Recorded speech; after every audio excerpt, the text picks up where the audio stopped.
welcome Ms. Vartika Shukla. We are very happy to have you today to speak to us as part of our series, The Uncharted Waters. This is a series in which we are talking about women's labor force participation in some of what is called the hardship sectors, which is oil and natural gas, engineering, finance, etc., mining, etc. Leaders often bring a unique perspective to organizations. You joined as chairperson in 2021, which was a very challenging time for the world economy, let alone India. So what are the most exciting initiatives that you have brought to EIL as an organization, which you are taking forward in your stint as the chairperson of EIL? Thank you, Dr. Shabana, and it's a pleasure for me to be part of this series on the subject of women leadership. You're quite right. In September 21, when I joined, things were in a disarray. And as a corporate, since we are not into asset-owned company where we have a steady stream of revenue to rely upon, we look for consultancy business. And it was really ebbed in all over the world. And we found it very difficult. So the challenge for me essentially was how to grow our business and how to diversify our businesses, not only into sectoral diversification, but also geographical. And I took these two challenges into growing our businesses in several sectors other than the traditional oil and gas that we are in, as well as looking at other geographies and also working around in those times where physical meetings were difficult, where people were not, seeing each other physically. It makes a lot of sense to go and, pitch your case in person. So how to work around those.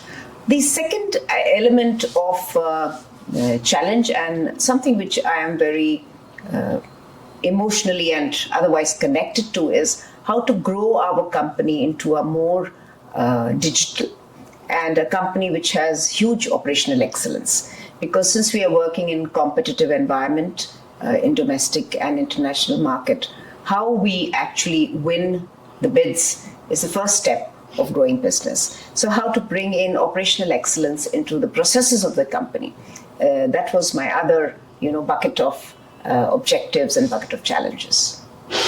All right. So just to steer towards women in the labor force, in 2021, about 2.5 lakh women graduated with an engineering degree in India. We have come a long way from less than 5% of all engineers being women in the early 1980s when you were doing your degree to now when we have approximately 30 to 35% female graduates in engineering. So, and even then, there is a much smaller proportion of women who are doing civil, mechanical, and chemical engineering, some of the domains where your expertise, your organization's expertise are with engineering. So at EIL, the participation has increased for women from the early 1980s to now, but in a very tempered fashion.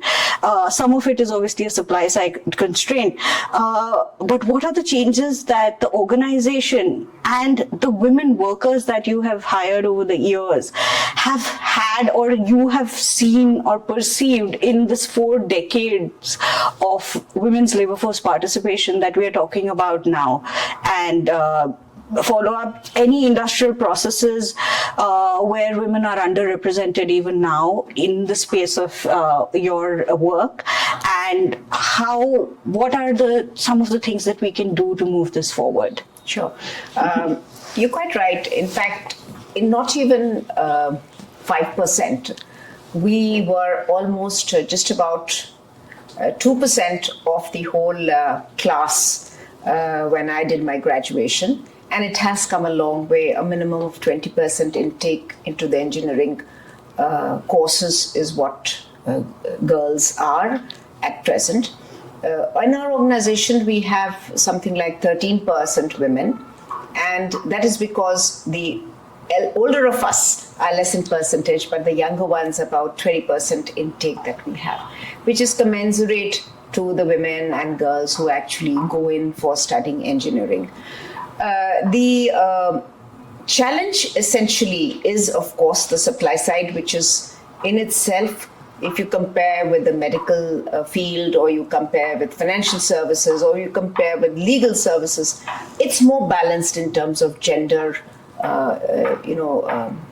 equality in terms of the influx into the field of study itself.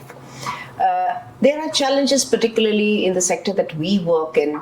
We implement projects which are in far-flung areas, which are actually needing a lot of expertise in managing contractors, in managing construction machinery.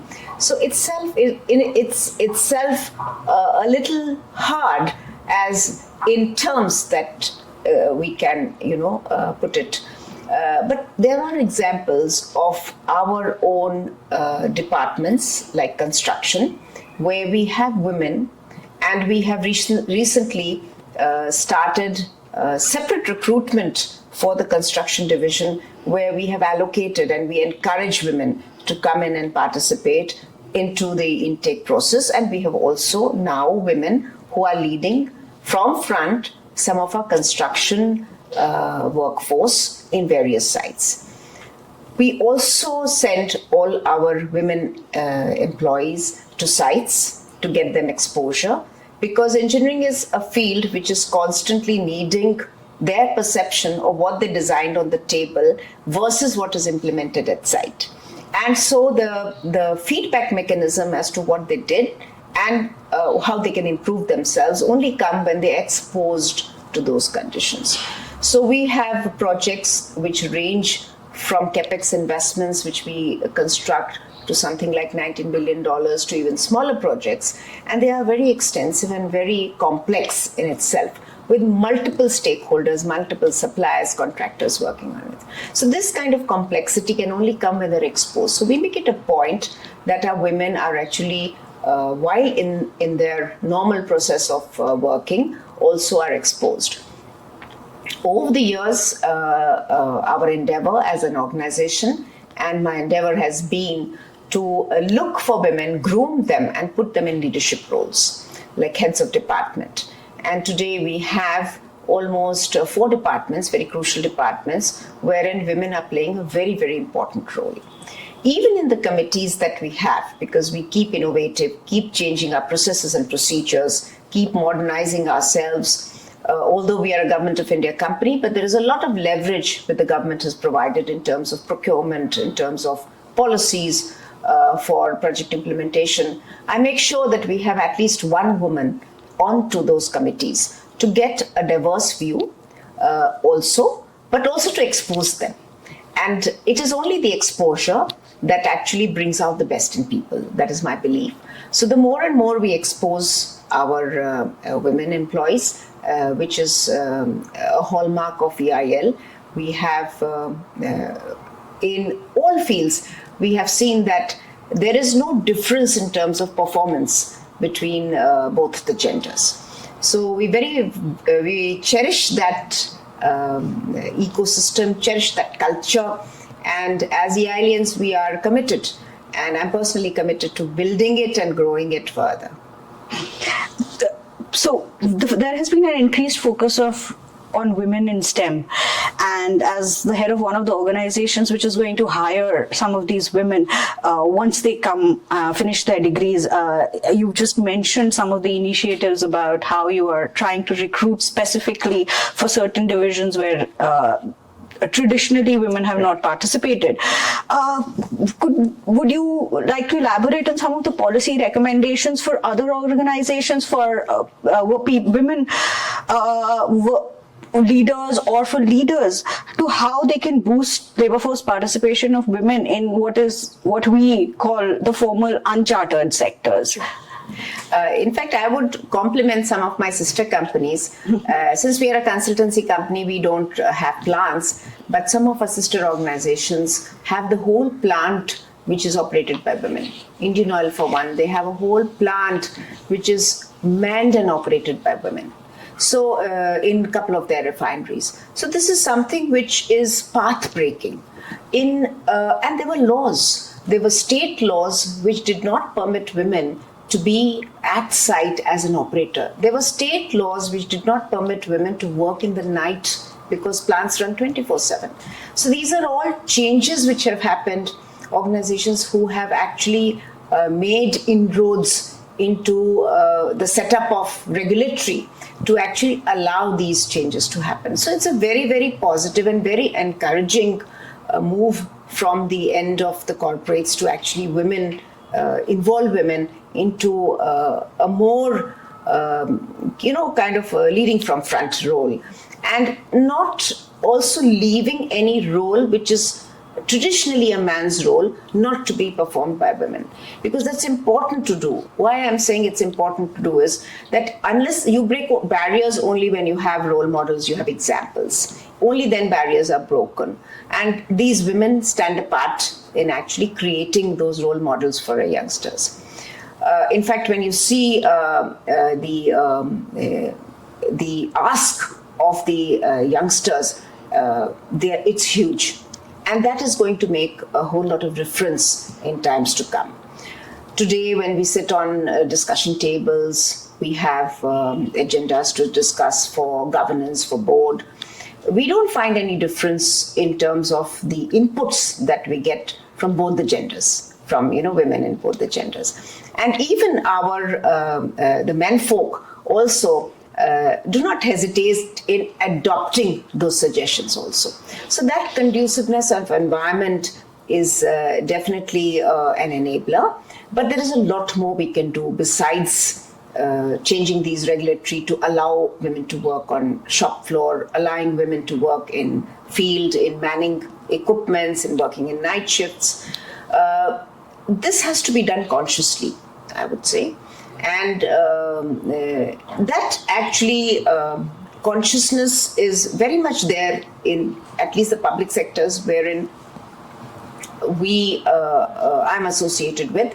Maybe a lot more has to be done in the private sector, because private sector looks more at competitiveness in terms of the bottom line, and maybe the gender diversity, which if I see the large corporates in the world is a KRA, and its DEI is something which is actually on ground level looked at by some of the multinationals as an imperative.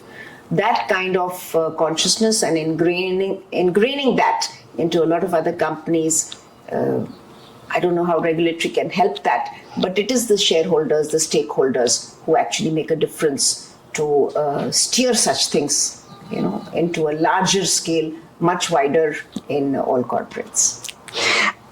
So just to change gear and maybe deep dive into a few of the things that you have mentioned.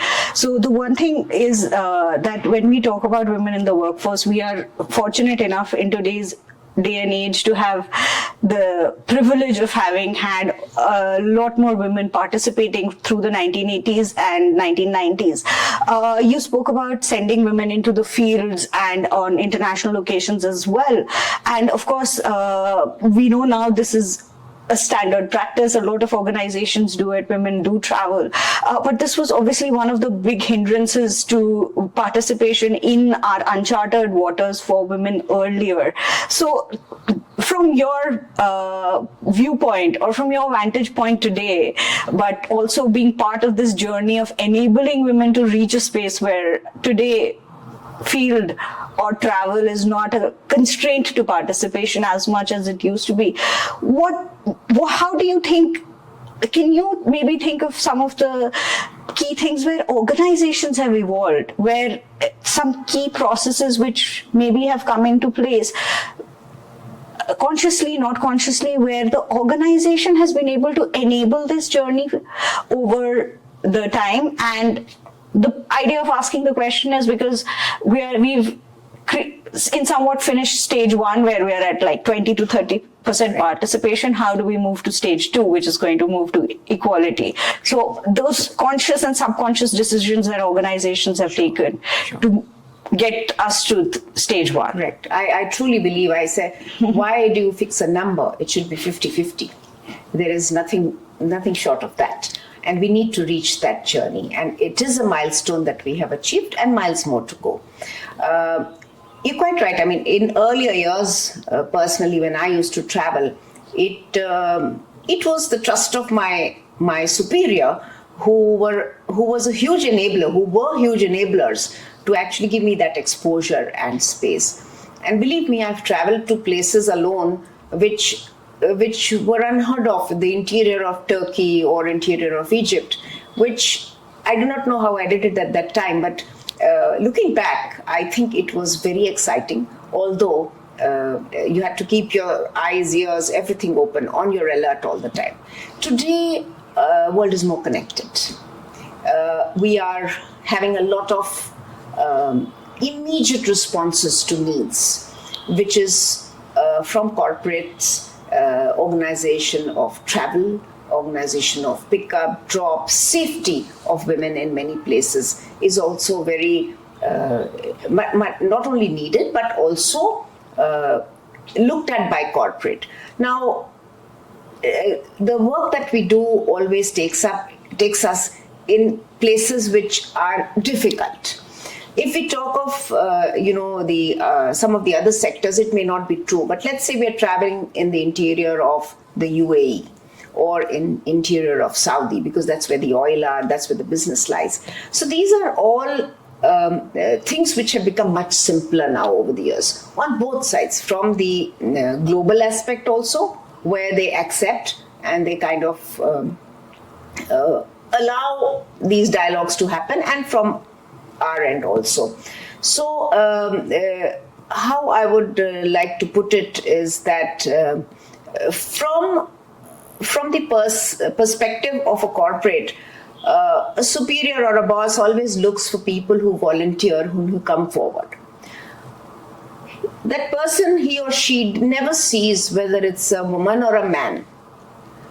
Ideally, I have not experienced it, and in my experience, we don't allow it to happen in the organization, and it seldom happens. So we don't see whether it's a man or a woman who has volunteered or whom we've asked to actually take that initiative. Now, having said that, that initial opportunity is equal. Now, it is up to both, to the organization, how to tap that talent, tap that workforce. Equally, it is on to the employee also, how to garner that initiative, how to capitalize on that initiative, how to pick that opportunity and create more opportunities out of that. So it is a lot about yourself also. It's not just about the organization. So, riding on that, so there has been a lot of behavioral work in economics which has spoken about women taking initiatives, women volunteering. When you ask a group of people, what is the likelihood that a woman is going to say, I will do this, versus a man? So there are obviously social norms, cultural constraints, which have, at least for the generation before, what we call Gen Z, have made that there has been less volunteering or less raising of hand by women. Do you see that changing as well with the next generation of young women who are coming into the workforce, that we don't have to consciously now seek participation and it comes naturally, or do we still have that barrier of just the first hand raised is not that of a woman? Immensely. It's a transformation, not just a change, and it is delightful. It is absolutely delightful that women today know what they want. They know what to do. They're very clear of their career choices. They're very clear of their life choices. They are very vocal about it. And that will make a huge difference in times to come. And that will also give the speed and scale of the changes, more voice to what is required. And that will, of course, will bring not only inward-looking changes in the organization, but also give immense inputs for policy changes. Particularly, let's say, digital, literacy, financial literacy. Those kind of things are extremely important for engaging more women. So there is a sea change in what the women of today. I'm not saying I'm a woman of yesterday, but it's extremely encouraging that the younger, workforce is totally focused into what they want, and they are also very mature. They know how to balance their lives well, and they are on an equal footing. And I'm sure we'll have leaders, several leaders in times to come, to actually steer organizations, steer changes, innovation, also shape the future as well. And it's very promising and very encouraging. And I see that in our organization as well. I mean, I would give you an example, if you permit me. When I was young, and I used to be alone, even now I'm alone in a room full of men several times, but I used to always hesitate in speaking my mind. And often I would find that my male colleague has actually spoken up that idea. So over a period of time, one has to kind of reiterate this. Yeah, I'm going to be the first speaker. I'm going to speak it out. And over the years, it has actually kind of ingrained.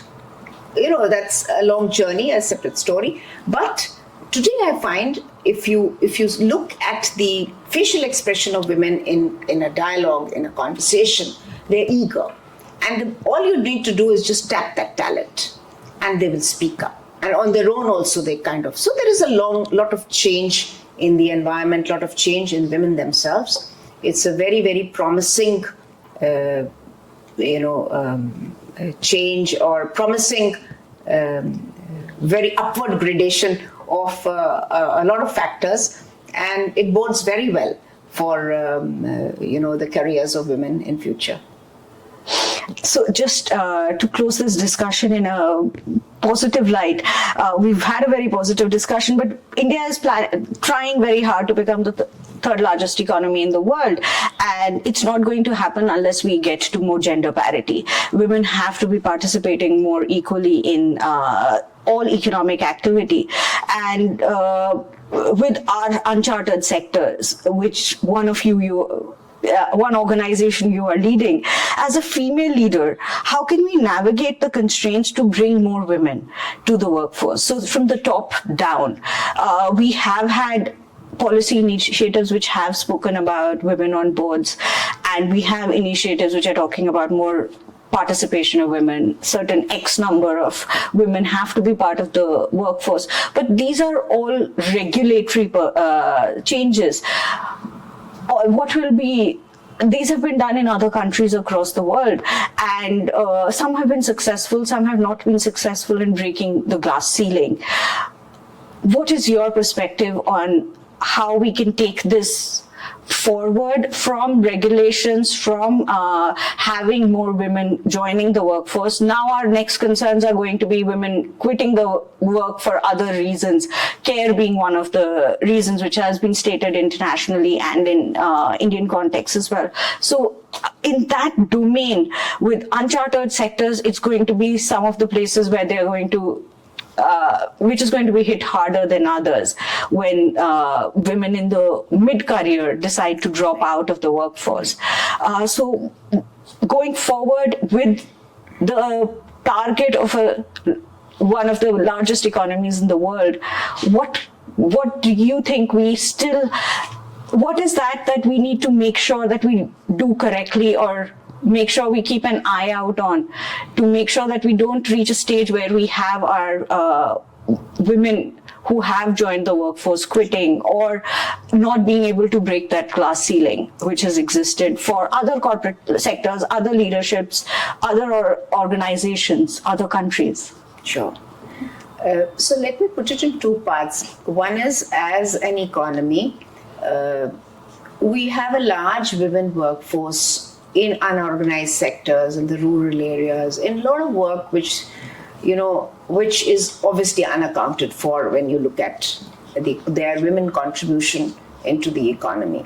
Then we have the women who are in the structured organizations, who actually have a name, who have a kind of a position, who have responsibilities. And now I believe that if we have to make that change, we need to be, and I have said that to many of the women whom sometimes I address, particularly who are into the leadership pipeline to reach the ceiling, it's important to be in a position of power, not for getting the power, but to actually steer changes. Because when you are there, and that's why it's important that women reach positions of power. And by doing so, they can actually implement the changes in terms of not just the sensitivity, but because a lot is regulatory, as you mentioned, a lot is policy and everything, but there's a lot of sensitivity, a lot of understanding. Yes, this is an organization need.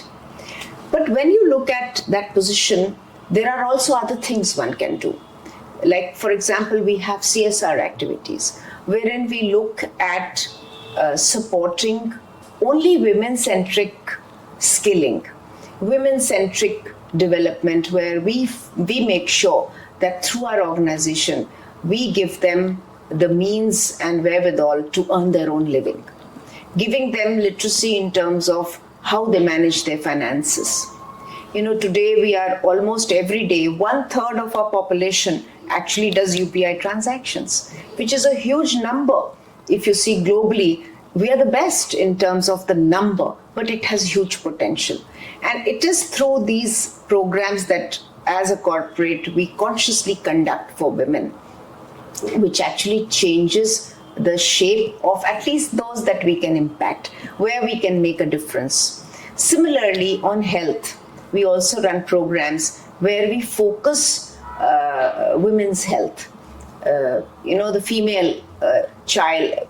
There are a lot of other factors associated with women. If you go down and see, it impacts in a dimension which probably is, many of us may not be exposed to on a daily basis. So consciously making those impacts are also a little different when women are at leadership positions. So that works two ways. One is to build a pipeline of women leaders, and it's necessary to do that, because to get your ideas across, to make the changes that you would want to actually have an impact, not just in the organization, but outside, you need to be in those, decision-making roles, and where you can also nurture the women workforce within the organization in a manner which doesn't seem you're doing it, but it gets done, and and also work for the needy, and because that's a very large impact creation initiative. So and since we are mostly into corporate, we really do not have the time or the wherewithal to. So through this channel, that is another larger impact that can be created for women.